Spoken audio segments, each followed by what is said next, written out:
Why do we have some neighborhoods only for homes, others just for businesses? The answer lies in zoning laws. These regulations might seem abstract, but they dictate where you live and work without you even noticing. Zoning laws originated in the early 20th century as a response to rapid urbanization. In the United States, the first comprehensive zoning ordinance was enacted by New York City in 1916. The city had faced severe housing shortages and industrial pollution, leading to unsafe living conditions. To address these issues, local government officials sought ways to regulate land use systematically. For example, one of the earliest zoning laws required new buildings to be set back a certain distance from the street to reduce noise and dust from factories. The key purpose of these laws was to separate residential areas from industrial zones, reducing noise and pollution while maintaining neighborhood character. In 1926, the city of Euclid, Ohio, challenged their zoning laws all the way to the Supreme Court in a landmark case that would shape urban planning for decades. The Euclid v. Ambler case was significant because it established the constitutionality of local zoning ordinances under the Commerce Clause and due process rights. Despite the court's support for zoning, critics argue that these regulations can sometimes infringe on individual property rights. By separating these land uses, zoning not only aimed to reduce noise and pollution, but also to increase property values by maintaining neighborhood character.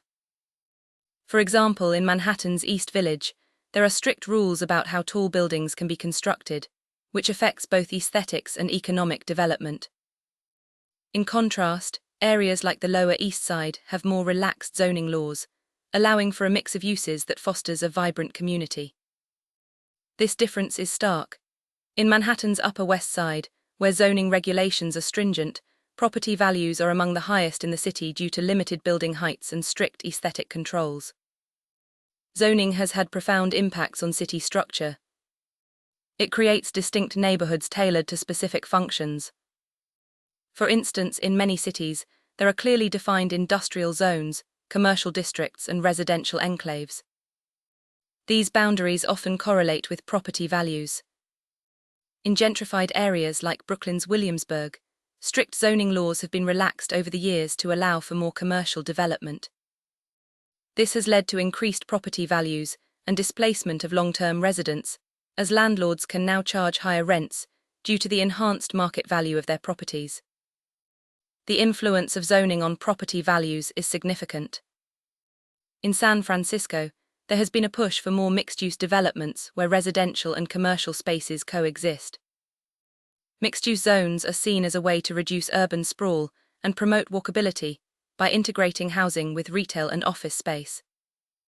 However, such changes face significant resistance from traditionalists who fear loss of neighborhood character.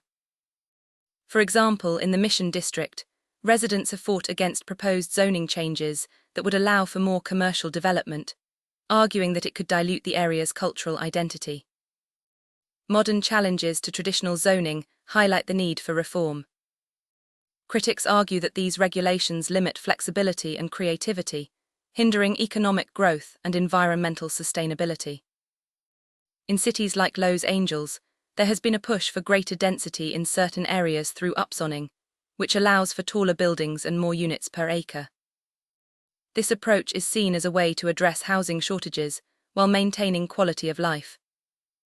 However, such changes face significant opposition from those who fear increased traffic congestion and noise. In conclusion, understanding zoning laws is crucial because they fundamentally shape the cities we live in. Whether you're buying a home or starting a business, knowing about zoning can help navigate real estate markets and community planning processes more effectively. Zoning laws are not just technical regulations, they're powerful tools that sculpt the very fabric of our urban environments. They balance individual rights with collective interests, shaping everything from property values to daily life experiences in cities across the country.